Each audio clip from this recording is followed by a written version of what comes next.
Sometimes we think of Vayimaen as a very personal thing. Every person is presented with nisyonos, with challenges, shmiras ha'einayim, and so it's a personal thing to overcome. But there's a Vayimaen that Klal Yisrael, as a community, as a tzibur, as the Am Hashem, that they embody also in the way that the Torah HaKadosh teaches us how to live, in the way we conduct our daily lives as a community, as a Klal Yisrael.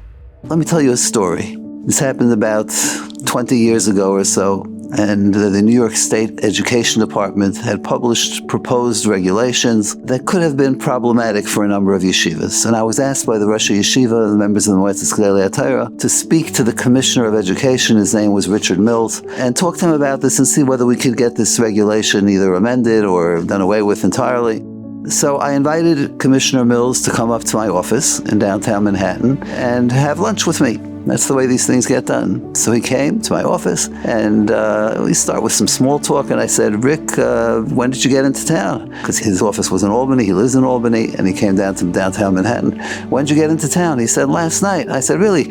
So where do you stay when you come to New York? He says, I stayed in the Brooklyn Marriott, and I saw a very interesting thing. I said, what was that? He says, I came down to the lounge to get a drink, and I looked and I saw that sitting at a table, there was a young man dressed very nicely in a dark suit, and sitting across from him was a young lady, also very nicely dressed, and they were speaking to each other in very serious terms. And I looked around the entire room and I saw there were half a dozen tables where the same thing was taking place. I was beginning to get a little bit nervous, and I said, so Rick, what did you think about that when you saw this? He says, at first I was taken aback. You don't see that very often.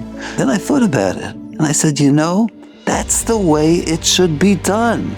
If only the rest of society would take courtship so seriously and would also follow this type of conduct, most of the problems that I have to deal with as education commissioner relating to children, they wouldn't exist. This is beautiful. This is the way it should be done. I reminded myself of a pasuk in Parshas Va'eschanan. Ushmartem va'asisem, and you should observe the Torah. Why? Ki hi chachmaschem uvinaschem la'einei ha'amim. This is your wisdom in the eyes of the nations. Asher yishmu and eschachukim ha'ela. They'll hear these things, and if you're like Commissioner Mills, you'll note what's going on. The Amru, and they will say, Rak am chacham v'navayin hagoy hagadol hazeh. This nation is a wise nation. If only the rest of society would be like that.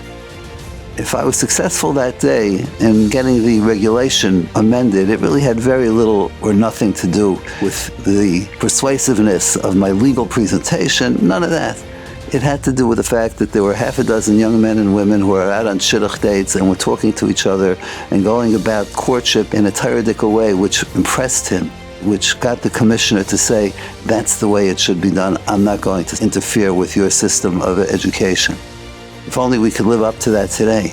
But that's the Vayimaen. Klal Yisrael as a whole is saying, we will resist the temptations of modern day society and going about things the way the rest of the world does them. We have a Torah-dical way. We have a way which is very special, and the intelligent people among the nations of the world recognize it as well. We should be so proud to say Vayimaen as a Klal Yisrael to everything that's going on around us and cling to the ways of HaKadosh Baruch Hu with all their glory and beauty.